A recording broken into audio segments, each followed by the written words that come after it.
nosotros, en medio nuestro. Siéntese en confianza, siéntese cómodo de la casa del Señor. Nosotros nos sentimos honrados de que haya determinado en su agenda hoy está con nosotros para juntos adoremos a Dios y sean edificados con la palabra del Señor. Quiero tomar como referencia hoy un texto de las Escrituras, en la Epístola de los Romanos. Vamos a leer en su capítulo 1.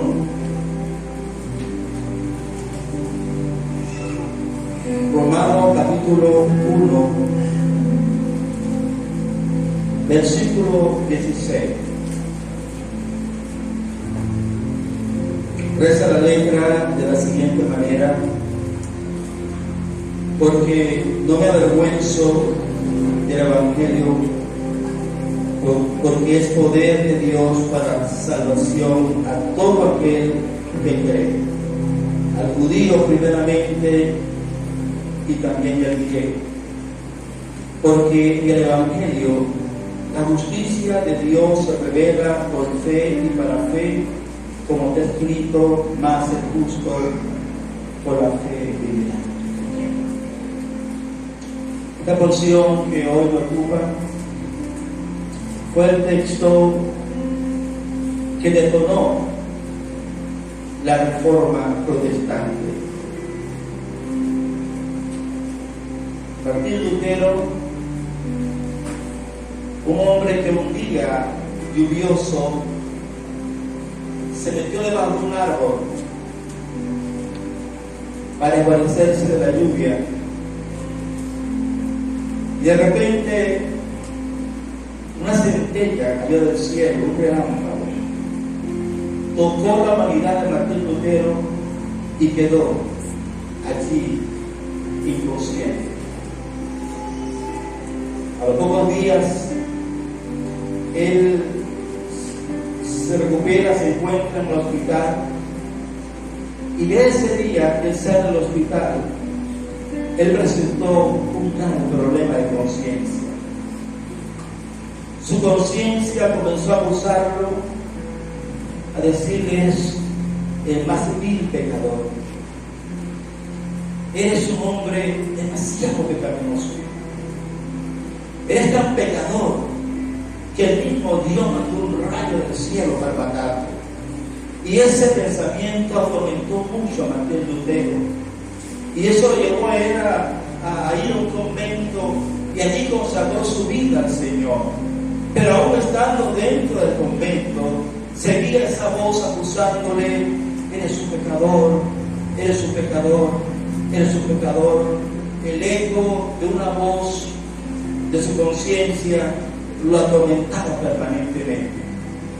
Pero un día, cuando este hombre subía un campanario para presentar allí un sacrificio a Dios, mientras él subía aquellas largas escaleras, de repente, como ese mismo relámpago que lo tiró al suelo, vino a su mente como un centellazo este texto que dice: el justo por la fe vivirá. Aleluya. Y ese texto fue el que inspiró a este hombre a escudriñar esa escritura.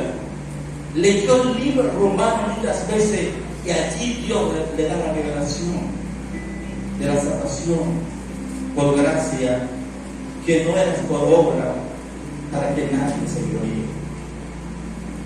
El apóstol Pablo, ya al final de sus días, cuando él escribe la carta a los romanos, él dice: yo no me avergüenzo del Evangelio. Pero es importante hoy clarificar el concepto de lo que es el Evangelio. ¿Qué es el Evangelio? El término evangelio, este vocablo del griego evangelion, en la antigua Grecia designaba la recompensa que se daba por entregar un mensaje o una buena noticia. Originalmente, este término evangelio se le daba un premio a una persona que llevaba una buena noticia, una recompensa. Pero más tarde llegó a significar la misma buena noticia. Entonces el término evangelio significa buenas noticias. Vamos al nombre del Señor. Dile a tu vecino: tengo buenas noticias para ti, del Señor. Respóndele: ¿cuál es la buena noticia? La buena noticia que quiero darte aparece en Romanos capítulo 3, versículo 24, que ahí está la esencia del evangelio. La palabra eu es bien, bueno. Evangelio, angelio habla de ángeles, de mensajeros. Dice Romanos capítulo 3, verso 23, dice: por cuando todos pecaron, están destituidos de la gloria de Dios. Pastor, pero eso no es una buena noticia. Es una buena y una mala. Esa es la mala. Pero ¿cuál es la buena noticia? El 24 dice: siendo justificado gratuitamente por su gracia, mediante la redención que es en Cristo Jesús. Un fuerte aplauso a Cristo. Aquí, en este texto, hay tres términos que debemos sacar de ese texto. El primer término es la palabra justificación. El segundo es la palabra redención. Y tercero, la palabra gracia. ¿Qué significa la palabra justificación? Es un término judicial donde una persona que es acusada de un crimen, pero luego es declarada no culpable por el máximo tribunal supremo, donde declara a este hombre no es culpable. ¿Y qué pasa si el máximo tribunal declara que usted no es culpable? ¿Podrá alguien acusarlo? ¿Podrá alguien apelar? Cuando el máximo tribunal supremo de justicia, que es el nivel más alto, decide algo, no hay apelación de ninguna manera, ni en otro tribunal. Y esto el apóstol Pablo lo recoge en el mismo libro romano, su capítulo 8. Vamos a ver cómo Pablo logró este libro romano. Se escribió en un griego jurídico, el griego ptolomaico. Allí vamos a ver Romanos capítulo 8, verso 31 dice: ¿qué pues diremos a esto? Si Dios es por nosotros, ¿quién contra nosotros? El que no escatimó ni a su propio Hijo, sino que lo entregó por todos nosotros, ¿cómo no nos dará también todas las cosas? ¿Quién acusará a los escogidos de Dios? Dios es el que justifica, o sea, el nombre del Señor. Es decir, Dios fue el que declaró que no era culpable, no el Señor. Dios declaró que no eres culpable. Ahora la declaración de Dios no es que tú seas inocente, porque usted quebrantó el máximo la ley del tribunal. Nosotros quebrantamos la ley de Dios. Nosotros nos descarriamos como ovejas, cada cual se apartó por su camino. Nosotros tenemos un expediente muy grande y negro y muy feo de delitos y pecados, pero cuando usted se encontró delante del tribunal de Dios, Dios te declaró, te dijo: tú no eres culpable. Ahora ese término, tú no eres culpable, no era porque tú no eras inocente, sino que Dios, por su gracia y por su misericordia, gratuitamente te declaró a Dios no culpable. ¿Cuánto es el gloria a Dios? Aleluya. Yo no soy culpable. ¿Por qué no eres culpable? Porque Dios te justificó. Este término quizás no es entendido en la mente del hombre. Dios me declaró inocente. porque Él se basó en el sacrificio de Cristo en la cruz del Calvario.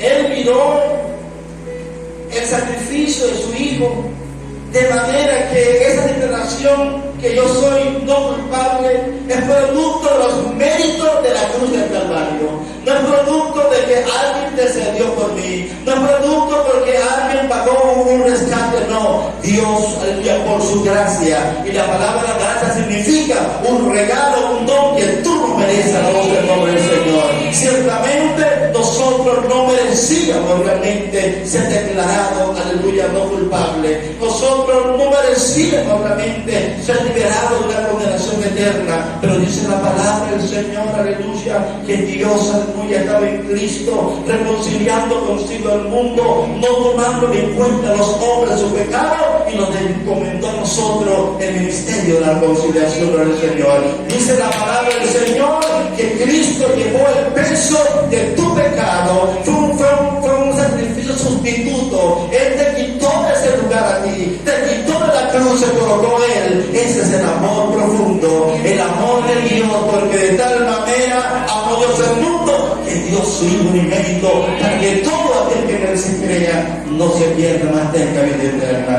Canto y dice gloria a Dios en esta hora. Escuchen, esa es la condición. Ahora, también hay otro término que se llama redención. En donde leímos acá en Romanos, volvemos a Romanos 3:24, siendo justificados gratuitamente por su gracia, mediante la redención.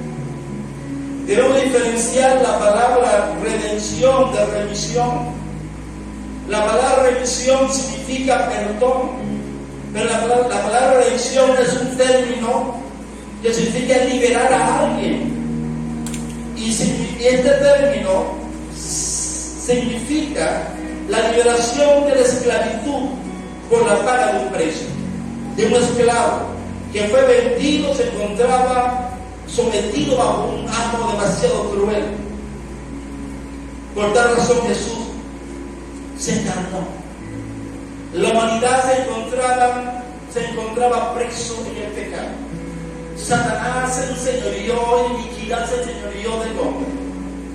No había manera de cómo liberar al ser humano. Esa es la razón de la encarnación. En el libro de Hebreos capítulo 2, verso 14, acompáñenme por favor y pueden proyectar aquí el texto. 2:14 dice: así que por cuanto los hijos participaron de carne y sangre, Él también participó de lo mismo, para destruir por medio de la muerte al que tenía el imperio de la muerte, esto es el diablo, y librar, ya conmigo, librar. Eso es redimir a todos los que por el temor de la muerte estaban durante toda la vida sujetos a servidumbre, sujetos a esclavitud. Eso es lo que significa la palabra redención. Jesús hizo carne, pagó el precio. Te dije que la salvación era un acto gratuito.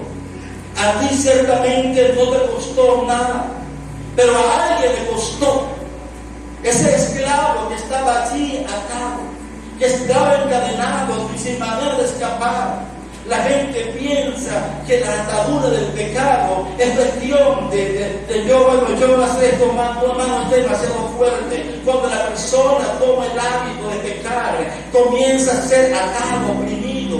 No es fácil liberar la mente de hábito, de conducta, de comportamiento. Solamente un poder sobrenatural que venga sobre esa persona para hacerlo libre, a la voz del nombre del Señor, redimirlo. Pero tengo para ti buena noticia: Jesucristo pagó el precio por ese rescate. Jesús pagó el precio por ti, aleluya, para que seas libre y puedas servirle al Señor. Aplauda a Jesús de la serpiente, aleluya.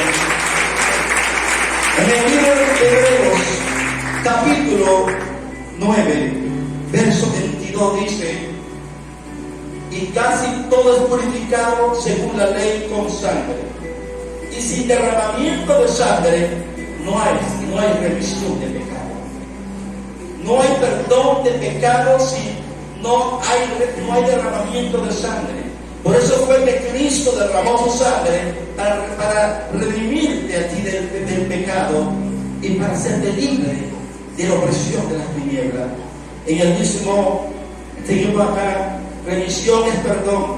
Concluimos que el mensaje del Evangelio conlleva un mensaje positivo, un anuncio importante para todos aquellos que viven atormentados, acusados con múltiples errores, aquellos que cargan la pesada carga de la culpa, aquellos que la voz de la conciencia susurra a su oído: eres culpable, eres culpable. La buena nueva es que la sangre de Jesucristo te limpia de todo pecado, limpió tu conciencia de todo pecado. El Evangelio, el mensaje del Evangelio en esencia ha sido distorsionado por mucha gente. Cuando vamos a la calle, la gente piensa, en el día pasado hice la corrección, que la gente piensa de que el hombre y el pecado se goza. La gente piensa que la gente está gozando en el mundo. Déjame decirle que eso realmente es una realidad. Yo escapé del pecado, usted escapó del pecado. Sabemos la tortura, sabemos el tormento, sabemos que eso no te hace feliz, sabemos que eso no te llena la voz del nombre del Señor. El que puede llenar tu vida y tu corazón se llama Jesús de Nazaret. Aleluya.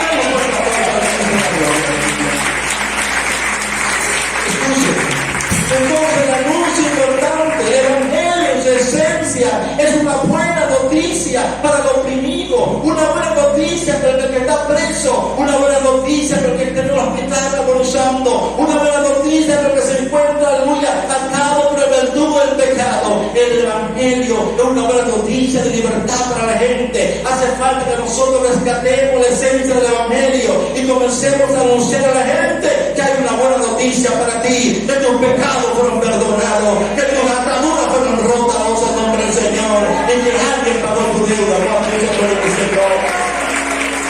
Ese es el mensaje del Evangelio. En el Antiguo Testamento hay una historia de un profeta. El pueblo de Israel se había apartado de Dios, y en la Sagrada Escritura habla de que Israel era la esposa de Dios. Era esposa. Y cuando la esposa se iba tras los ídolos, la idolatría, eso dolía el corazón de Dios, que dejaban al Dios creador del cielo y la tierra para adorar una imagen, un palo, una cosa como esta. Y el Señor, para poder impactar al pueblo, le dijo un profeta, le dijo: mira, anda y cásate con una mujer adúltera. Y el profeta en obediencia fue a un prostíbulo